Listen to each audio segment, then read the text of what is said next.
Today, we're looking at 5 military experiments that are not just disturbing, they're real. These aren't movie plots or conspiracy theories. These are things that actually happened. And in most cases, innocent people suffered because of them. Before we begin, write in the comments where you're listening from.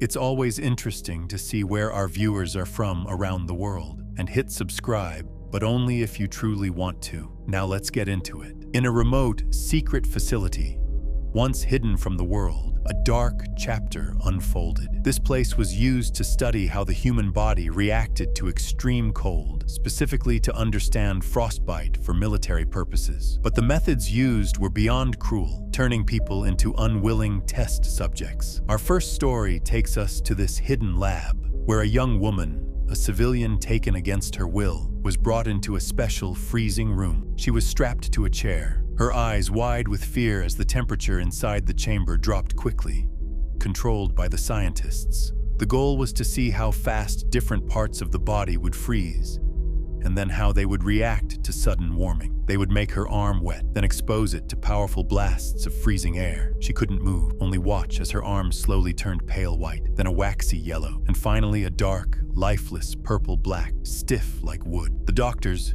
dressed in heavy coats, would gently tap her frozen arm with a stick, listening for the hard, unyielding sound of frozen flesh. A quiet gasp would sometimes escape her lips, showing how much pain she was in, even if she couldn't scream.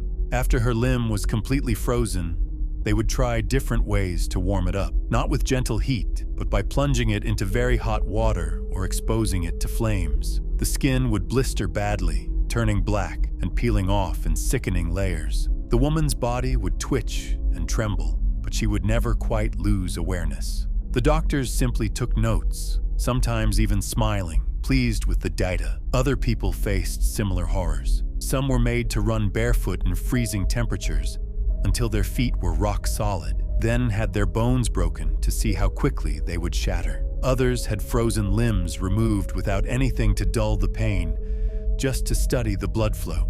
The muffled cries from other rooms were a constant, unsettling background to the scientific work.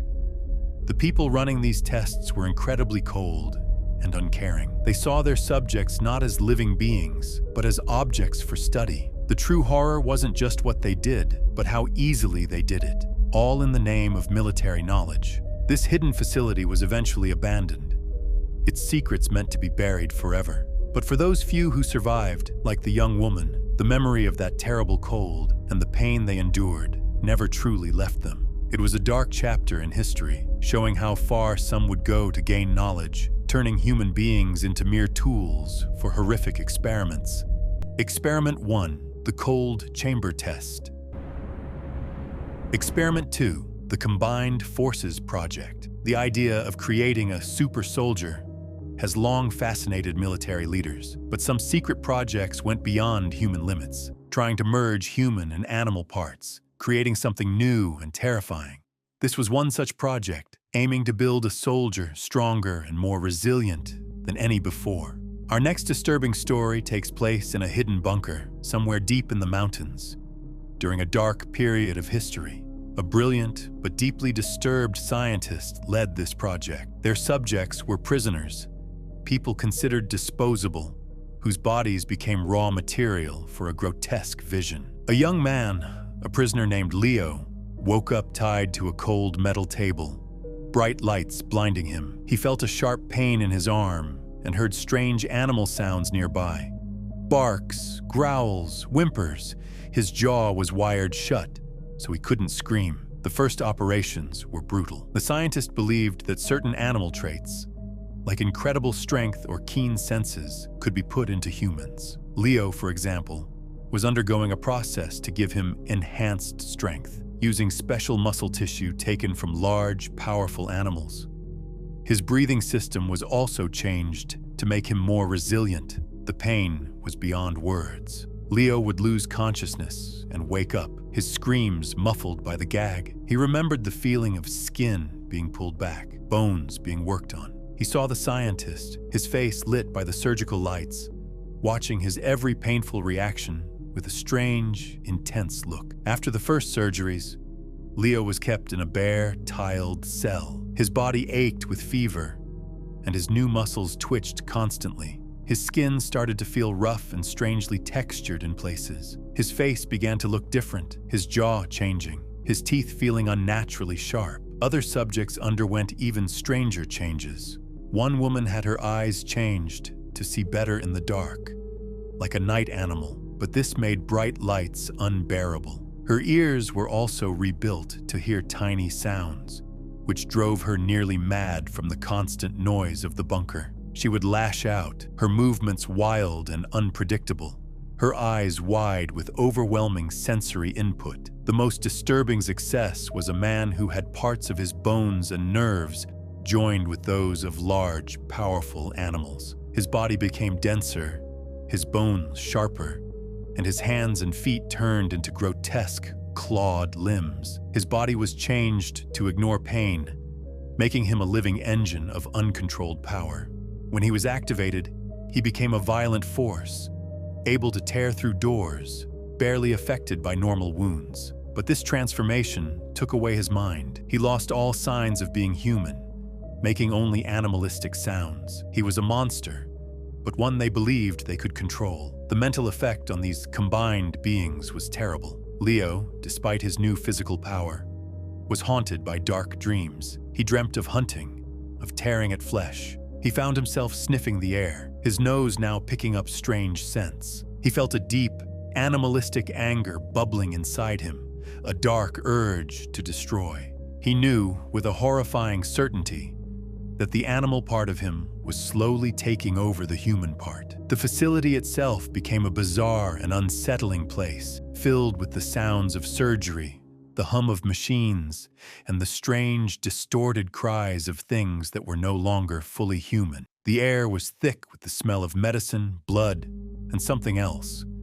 a metallic, animal odor that clung to everything. The scientist, fully immersed in his work, watched his creations, charting their physical and mental decline with cold, scientific focus. This project was never fully completed. As the war ended, the facility was quickly emptied, its records mostly destroyed. Many of the altered subjects were killed to prevent their discovery. Leo, however, managed to escape during the chaos, his new senses and wild instincts guiding him to freedom. He was found years later, living like a wild animal deep in the forest. His body was a twisted mass of unnatural muscle and bone, his skin strangely rough and hairy. His eyes glowed oddly in the dark.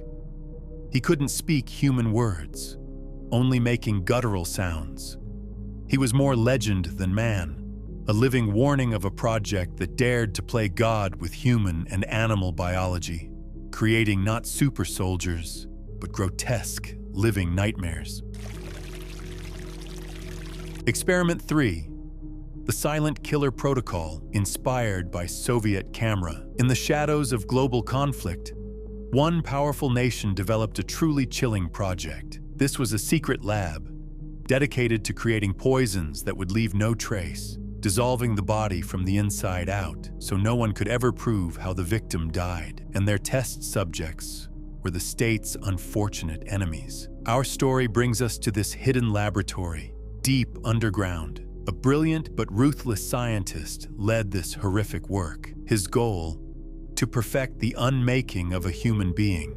His subjects were political prisoners, people who had simply vanished, their disappearances raising no questions. A prisoner named Alex, a former writer, was brought to this secret lab. He was put in a small, plain cell and given simple meals. The food was bland, but he always ate it, driven by hunger. The real horror, Alex would soon learn, was in something he couldn't taste or smell. The initial tests used known poisons, but the scientist found these too easy to track. He wanted something new, chemicals that would break down the body's systems without leaving any evidence. The Silent Killer Protocol began. Alex's daily tea was secretly given a new chemical, a special compound designed to slowly paralyze the body's control systems, stop breathing, and cause massive organ failure, all while making it look like a natural heart attack or stroke. For the first few days, Alex felt only a subtle tiredness. Then his hands began to shake, barely noticeable at first, but slowly getting worse. His breathing became shallow, a constant effort. He started to feel an intense, burning pain in his stomach, like hot acid, but there was no wound, no clear reason for it. The scientist watched Alex carefully through a hidden window, writing down every symptom, every difficult breath. He noted the exact amount of poison needed, how long it took for the body to fail, and the subtle changes in Alex's skin as his organs began to shut down. He was perfecting a death that would leave no clues. The true horror of this protocol was how sneaky it was. The subjects rarely knew they were being poisoned until it was too late. They thought they were just getting sick naturally. Some complained of a strange metallic taste or a feeling of intense heat inside, but their pleas were met with cold, uncaring silence. Other experiments were even more disturbing. Some subjects were given the chemicals in a fine spray, released into their cells, designed to cause quick, irreversible lung collapse. Others had the substances put directly on their skin, leading to horrific skin damage and organ failure. The goal was always the same: a quiet, untraceable death. One of the scientist's notes, found years later, described a perfect death. Subject 104, male, 45, compound Z7, given with evening meal. Felt bad after 2 hours. Severe stomach pain, breathing problems after 4 hours. Stayed awake for 6 hours, 23 minutes. Body systems completely shut down. No outside marks. An examination will only show general organ failure, looking like natural causes. A clean dissolving. Alex's last hours were filled with terrible pain. His body twitched, his vision blurred, his lungs burned with every gasp. In his final moments, he understood the cruel truth. He wasn't sick. He was being murdered, slowly, carefully, by an unseen hand. He tried to scratch a message into the wall, but he was too weak. He simply collapsed, his breathing stopping, his eyes fixed on the ceiling until he passed. When the medical team came in, they found Alex's body. No clear cause of death, no traces of poison. The scientists simply nodded. Another success, another vanished life. This secret lab was heavily guarded, its existence denied for decades. Many of its victims simply disappeared, their families never knowing what happened to them. The chemicals created there became silent weapons, used in secret killings, leaving no sign but the sudden, unexplained death of their targets. The silent killer protocol shows a unique kind of horror. The scientific perfection of murder, where the victim is destroyed from the inside, their suffering carefully watched, their death designed to be completely untraceable. It's a terrifying reminder that some poisons are not meant to kill quickly, but to dissolve, to erase, leaving only an empty space where a person once was.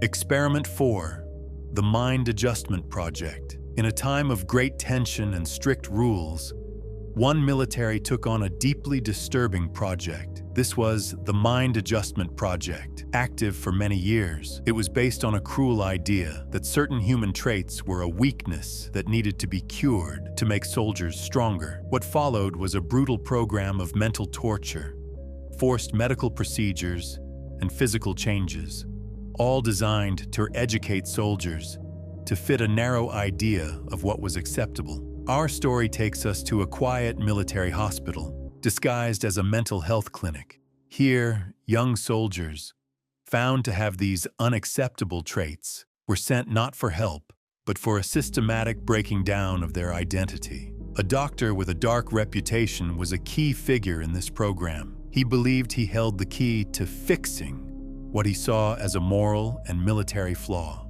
A quiet young soldier, Mark, found himself trapped in this hell. His crime? A rumor? A private letter found? He was strapped to a chair in a bare, soundproof room. Wires were attached to his head, his fingers, even sensitive parts of his body. On a screen in front of him, images flashed. First, pictures of things he was drawn to, then pictures of things he was supposed to be drawn to. This was aversion therapy. When Mark saw the images of what he was drawn to, a powerful electric shock would be sent through his body. The current was agonizing, making him scream and his muscles tense violently. Images of what he was supposed to be drawn to appeared. There was no shock, or sometimes a pleasant, low buzz. The therapy was meant to make him associate what he truly liked with extreme pain. But this was only the start. The project used an even wider range of cruel methods. Forced changes to hormones were common, often through injections that left subjects feeling very different in their bodies. Some were given strong drugs that made them vomit, then shown upsetting images, forcing them to be violently sick while feeling intense nausea and disgust. These sessions lasted for hours, sometimes days, until the subjects were physically and mentally broken, their minds linking desire with sickness. The most profoundly disturbing part was the surgical adjustment. In a twisted attempt to correct someone's nature, male subjects were sometimes forced to undergo incomplete surgeries that dramatically altered their bodies. Testicles were removed, or other parts of the body were changed to try and force a different physical form, often leaving them with terrible deformities and lasting pain. These operations were often done by military doctors with little experience in such procedures, leading to severe problems and permanent physical and mental harm. The goal was to erase the physical signs of their deviation. Mark, after weeks of electric shocks and forced hormone treatments, was taken for further intervention. He heard quiet talks about corrective surgery. He tried to fight, but his body was too weak, his spirit too broken. He woke up days later, his lower body covered in bandages, feeling a strange pain where parts of him used to be. He looked at himself in a mirror and saw a stranger, a damaged, empty version of the man he once was. The doctor carefully recorded these changes, charting each subject's progress. He presented these as successes to his superiors, claiming to have perfected a way to cure what he saw as a flaw. The cries of the subjects, their physical decline, their shattered minds, these were just considered unavoidable problems in the pursuit of ideological purity. The complete stripping away of their humanity was absolute. Survivors spoke of being forced into certain situations as a cruel, final step in their rehabilitation. Those who couldn't be cured often faced more extreme electric shocks, drugs that dulled their minds, or simply disappeared into secret military mental hospitals, their records buried, their existence denied. Mark eventually survived this horrific project. He was discharged as adjusted, his physical and mental wounds hidden beneath civilian clothes. He tried to rebuild a life, but the phantom pains, the body changes, and the deep trauma of what was done to him never left. He felt like a walking ghost, his very existence a testament to the shocking arrogance of those who believed they could surgically alter a person's very soul. The Mind Adjustment Project was eventually revealed by brave individuals, sending shockwaves around the world. The military denied the full extent of the horrors, but the stories of the survivors painted a terrifying picture. It was a project that didn't just torture minds, it mutilated bodies and erased identities, all in the name of a twisted, hateful belief. It remains a deeply disturbing chapter, a reminder of the brutality that can emerge when prejudice is given scientific power. Experiment 5, Project Empty Vessel. The ultimate psychological weapon isn't mind control. It's the complete erasing of the mind itself. What if you could strip away a person's sense of reality, their very identity, leaving them an empty, unresponsive form, a mere ghost in their own body? This was the terrifying idea behind Project Empty Vessel, a rumored, highly secret experiment carried out by a powerful, unnamed global intelligence agency. Its goal was to create undetectable human tools, able to gather information, who would then simply fade from existence once their task was done. Our final disturbing story takes us to a facility rumored to be hidden deep within the icy lands, a maze of sterile white rooms and special chambers. A brilliant but reclusive scientist believed he could take apart human consciousness and then put it back together, leaving only the necessary instructions. His subjects weren't prisoners, but highly intelligent, important individuals, thinkers, or people considered too dangerous to simply disappear. They were chosen for their sharp minds, their strong sense of self, perfect candidates for ultimate erasure. Subject Delta 7, a well-known codebreaker named Kate, was their main candidate. She was taken and brought to the facility, placed in a perfectly white room, completely soundproof and lightless. There was no sound, no light, nothing to feel. Only the faint, almost unheard hum of the machines keeping her alive. This was sensory annihilation. Kate's world became a void, a complete blank. Days, then weeks, then months passed. With no outside input, her brain started creating its own reality. Hallucinations flooded her mind, vivid, shifting colors that weren't there. Disembodied voices whispering her name, distorted music, the feeling of invisible insects crawling on her skin. She talked to herself, then argued with herself, desperate for any interaction. Her sense of time warped, then completely disappeared. Once Kate's mind was sufficiently broken, the scientist began the next phase: reality erosion. She was regularly exposed to highly synchronized, confusing stimuli. Lights would flash at random, impossible angles. Sounds would blare from nowhere, then vanish. Her food, delivered through a slot, would change texture and taste with each meal, designed to make her question what was real. She was given conflicting information about who she was, her past, her very purpose. "You are Kate," a voice would say. "No, you are Unit Delta 7, another would contradict.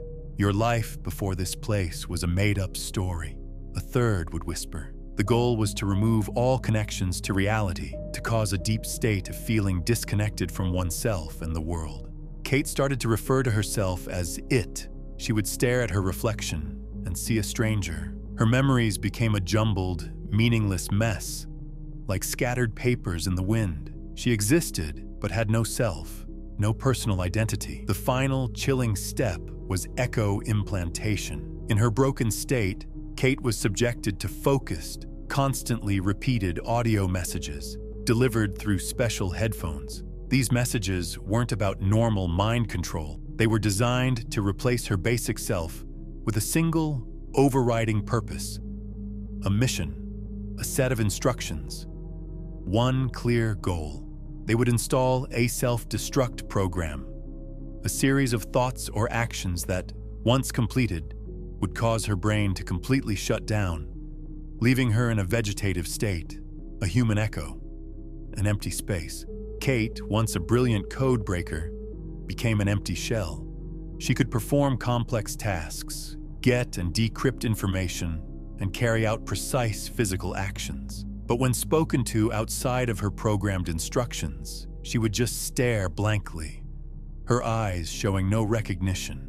She would sometimes repeat broken phrases she had heard in the void, strange words that held terrifying meanings for those who understood the program. The scientist watched her with a cold, almost amazed wonder. "She is a perfect echo," he wrote in his final, unrecovered notes. "A ghost within a body. No past, no future, only purpose. The ultimate blank slate." Project Empty Vessel was never officially confirmed, its existence a phantom in intelligence records. Its subjects, like Kate, were sent out into the world, fulfilling their pre-programmed roles, then disappearing without a trace, their minds collapsing into permanent unresponsive states. They became living dead, their bodies alive, but their consciousness extinguished. A final, horrifying triumph of psychological erasure. The chilling truth of Project Empty Vessel isn't about physical harm, but about the complete and total destruction of a person's soul. To be reduced to a programmable machine, stripped of memory, identity, and awareness, is a fate far more terrifying than death. For Kate and countless others like her, the void wasn't just a place they were put in, it was what they became. And somewhere, perhaps, the echoes of their erased selves still whisper in the empty spaces, a chilling reminder of the military's darkest secret: how to make a human being disappear, even while they still breathe.